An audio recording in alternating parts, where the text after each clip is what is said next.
Shalom, salam sehat untuk kita semuanya jemaat yang terkasih di dalam Tuhan kita Yesus Kristus.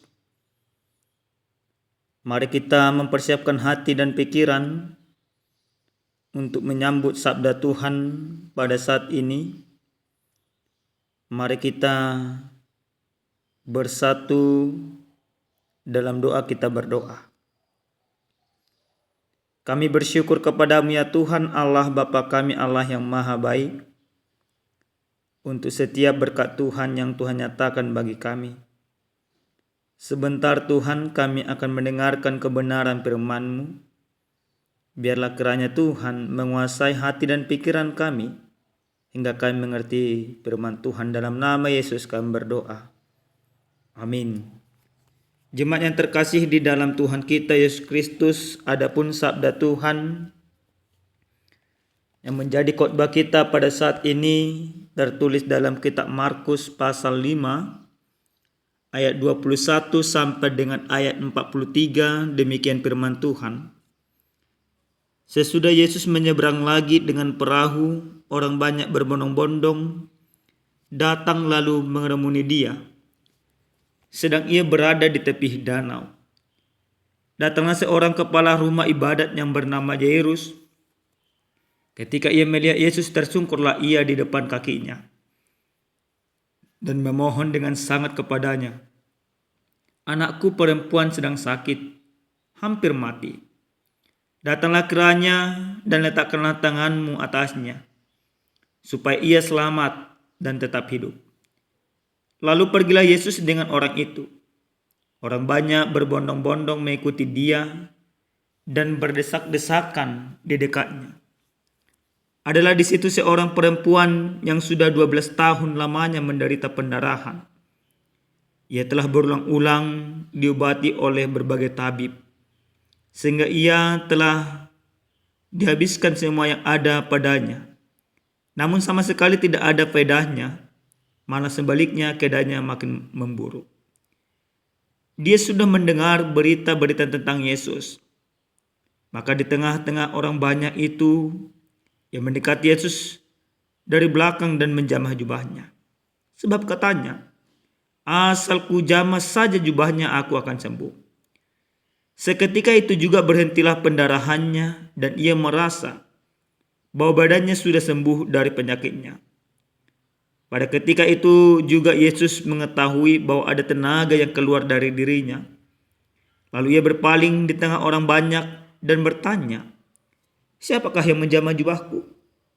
Murid-muridnya menjawab, "Engkau melihat bagaimana orang-orang ini berdesak-desakan denganmu, dan engkau bertanya, 'Siapa yang menjamah aku?'"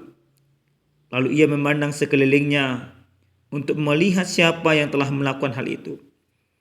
Perempuan itu yang menjadi takut dan gemetar ketika mengetahui apa yang telah terjadi atas dirinya, tampil tersungkur di depan Yesus dan dengan tulus memberitahukan segala sesuatu kepadanya. Maka katanya kepada perempuan itu, "Hai anakku, imanmu telah menyelamatkan engkau. Pergilah dengan selamat dan sembuhlah dari penyakitmu." Ketika Yesus masih berbicara, datanglah orang dari keluarga kepala rumah ibadat itu dan berkata, "Anakmu sudah mati. Apa perlunya lagi engkau menyusah-nyusahkan guru?" Tetapi Yesus tidak menghiraukan perkataan mereka dan berkata kepada kepala rumah ibadat, "Jangan takut, percaya saja." Lalu Yesus tidak memperbolehkan seorang pun ikut serta, kecuali Petrus, Yakobus, dan Yohanes saudara Yakobus. Mereka tiba di rumah kepala rumah ibadat, dan di sana dilihatnya orang-orang ribut menangis dan meratap dengan suara nyaring. Sesudah ia masuk, ia berkata kepada orang-orang itu, "Mengapa kamu ribut dan menangis? Anak ini tidak mati, tetapi tidur." Tetapi mereka menertawakan dia. Maka diusirnya semua orang itu. Lalu dibawanya ayah dan ibu anak itu, dan mereka yang bersama-sama dengan dia masuk ke kamar anak itu. Lalu dipegangnya tangan anak itu, katanya, "Talitakum," yang berarti, "Hai anakku, aku berkata kepadamu, bangunlah." Seketika itu juga anak itu bangkit berdiri dan berjalan, sebab umurnya sudah 12 tahun. Semua orang yang hadir sangat takjub. Dengan sangat ia berpesan kepada mereka supaya jangan seorang pun mengetahui hal itu. Lalu ia menyuruh mereka memberi anak itu makan. Demikian pembacaan kebenaran firman Tuhan. Bapak Ibu yang dikasihi oleh Tuhan kita Yesus Kristus, tentu hal yang paling utama, hal yang paling pokok, hal yang paling dibutuhkan oleh setiap orang di tengah-tengah dunia ini adalah kesehatan. Tidak ada artinya harta yang melimpah. Tidak ada artinya kedudukan yang baik. Tidak ada artinya segala sesuatu kita peroleh di dalam kehidupan ini kalau kita tidak sehat, baik secara jasmani maupun secara rohani. Karena kesehatan menjadi hal yang sangat pokok, yang sangat penting di dalam kehidupan, maka tidak jarang kita melihat orang menghabiskan segala hartanya ketika dia sakit supaya dia memperoleh kesehatan. Bahkan orang sampai berobat pergi ke luar negeri, ke Penang, ke Amerika, ke Jerman, dan kemanapun untuk mendapatkan kesehatan. Karena kesehatan ini menjadi hal yang sangat penting dan yang paling utama di dalam kehidupan. Orang kaya membutuhkan kesehatan. Orang miskin membutuhkan kesehatan. Nah Bapak Ibu yang dikasihi Tuhan kita Yesus Kristus, dalam perikop kebenaran firman Tuhan yang sampai kepada kita pada saat ini, dijelaskan ada dua yang sakit dengan mempunyai latar belakang yang berbeda.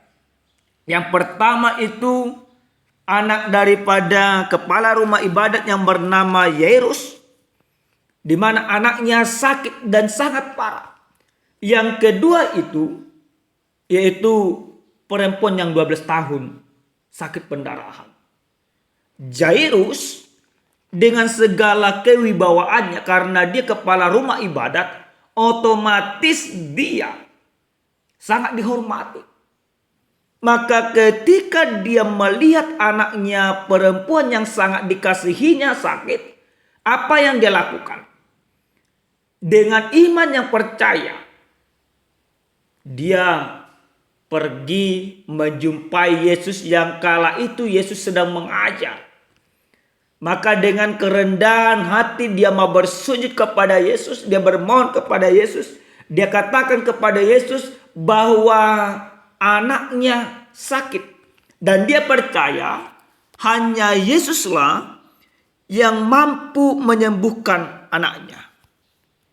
Dan Yesus pun akhirnya mengikuti Jairus untuk bertemu dengan anaknya untuk menyembuhkannya. Tapi apa yang terjadi Bapak Ibu? Sebelum Yesus sampai ke rumah Yairus beserta dengan para muridnya, yang kedua yaitu ada seorang perempuan yang 12 tahun sakit. Dia sudah mendengar berita tentang Yesus. Dia sudah mendengar bagaimana mujizat-mujizat yang dilakukan oleh Yesus. Maka dia percaya bahwa satu-satunya yang bisa menyembuhkannya juga dengan iman yaitu Yesus. Maka apa yang dipertunjukkan oleh seorang perempuan itu dengan imannya? Dia berkata, asal ku jamah jubahnya. Dalam ayat yang ke-28, aku akan sembuh. Keyakinan itulah yang membara di dalam diri seorang perempuan yang 12 tahun sakit, yang sudah berobat kemana-mana. Bahkan ke segala tabib, bahkan sampai yang ada padanya sudah habis. Dia sudah jatuh miskin oleh karena rasa sakitnya. Tapi dengan iman, dia katakan asal ku jamah jubahnya, aku pasti sembuh. Lalu perempuan itu menghampiri Yesus tanpa sepengetahuan Yesus. Dia menjamah jubah Yesus, maka dia sembuh. Tapi pertanyaan yang diberikan oleh Yesus pada saat itu, siapa yang menjamah jubahku? Karena apa? Perkataan itu Yesus lontarkan karena Yesus merasakan ada sumber kekuatan, ada sumber kuasa yang keluar daripadanya menyembuhkan orang lain. Dan itu bisa terjadi oleh karena iman yang dimiliki perempuan itu. Tapi dengan pesimis para murid katakan bahwa banyak orang berbondong-bondong, mereka tidak tahu. Nah, akhirnya perempuan itu datang menghampiri dan bermohon kepada Yesus, menunjukkan sebuah kerendahan hati kembali.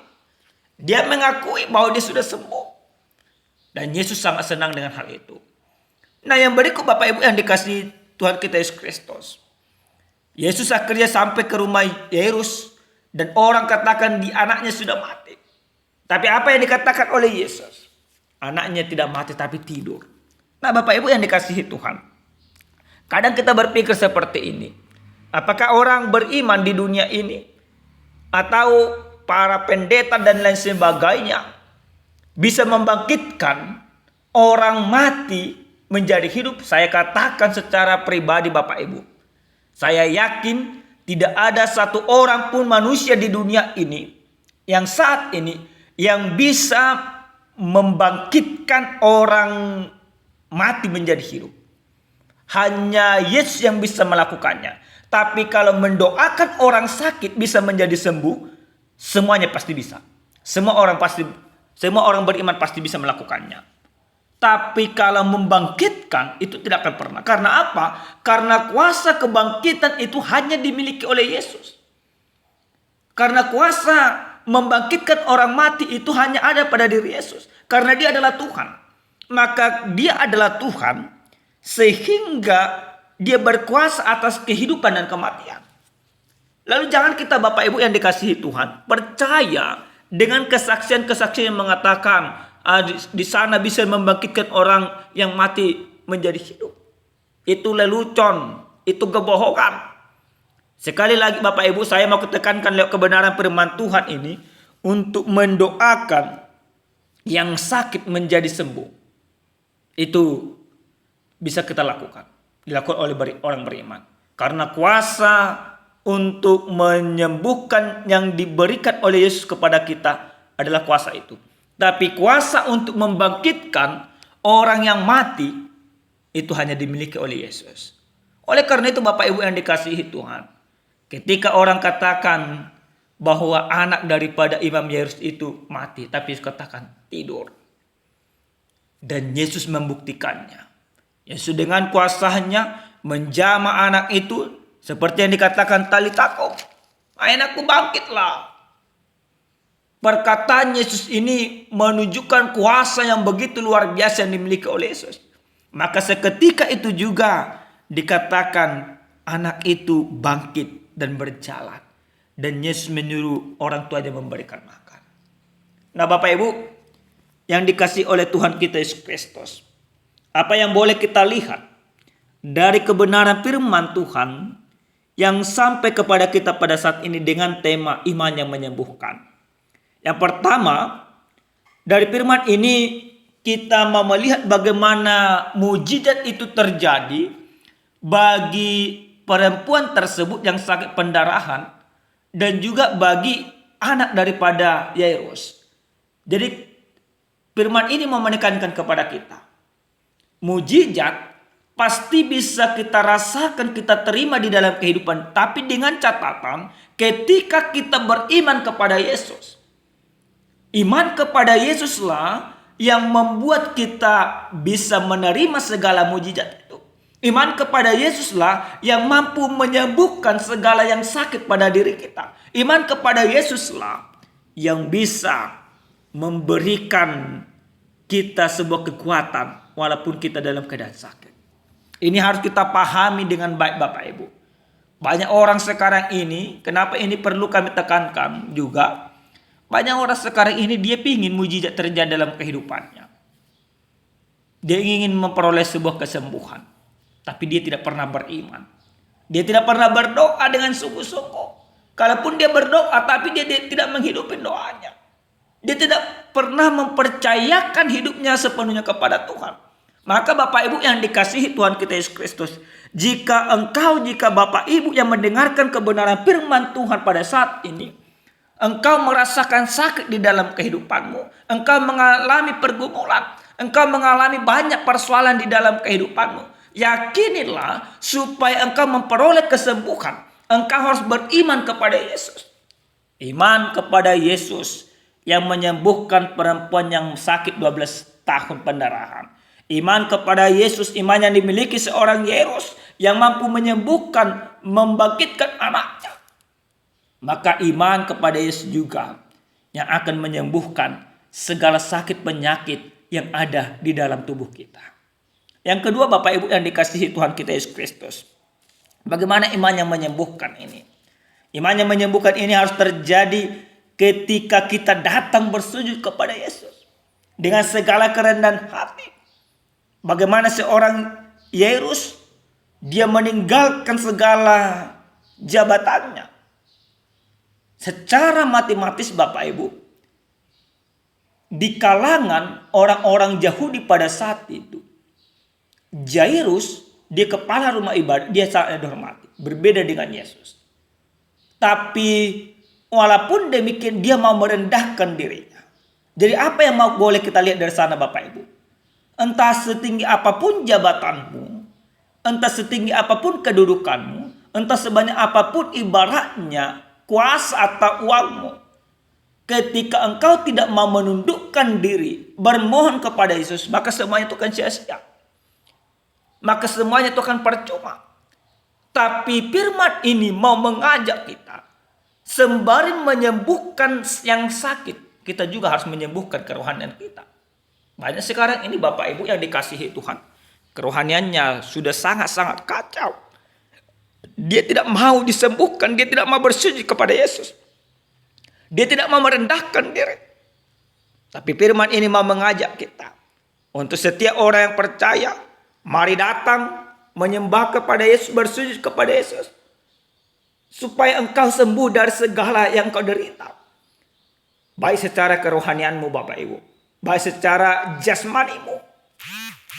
Yang ketiga dan terakhir Bapak Ibu yang dikasihi Tuhan, dari firman ini kita mau melihat bagaimana iman ini melampaui segala apa yang kita pikirkan. Nah, ini terbukti. Perempuan yang sakit 12 tahun, dia sudah pergi berobat kemana-mana. Yairus juga pasti dia sudah membawa anaknya juga berobat. Tapi imannya melampaui segalanya. Maka ketika kita beriman kepada Yesus Sang Juru Selamat itu, biarkan iman itu melampaui pikiranmu. Biarkan iman itu melampaui segala keadaanmu. Bagaimana iman yang melampaui? Iman yang melampaui yang saya maksudkan Bapak Ibu, yaitu harus lebih besar imanmu daripada kekhawatiranmu. Harus lebih besar imanmu daripada egomu. Harus lebih besar imanmu daripada pikiranmu. Bahkan harus lebih besar imanmu daripada kekuasaanmu. Karena apa? Karena Yesus lebih besar daripada segala sesuatunya. Maka ketika iman kita kepada Yesus lebih besar daripada dunia ini, maka engkau akan selamat. Baik di dunia ini, baik nanti di akhirat seperti katakan agama sebelah. Tapi bagi orang yang beriman kepada Yesus, dia akan memperoleh kesembuhan di dalam kehidupannya. Karena Yesus sumber kesembuhan, Yesus sumber kebangkitan, Yesus adalah juru selamat. Amin, kita berdoa.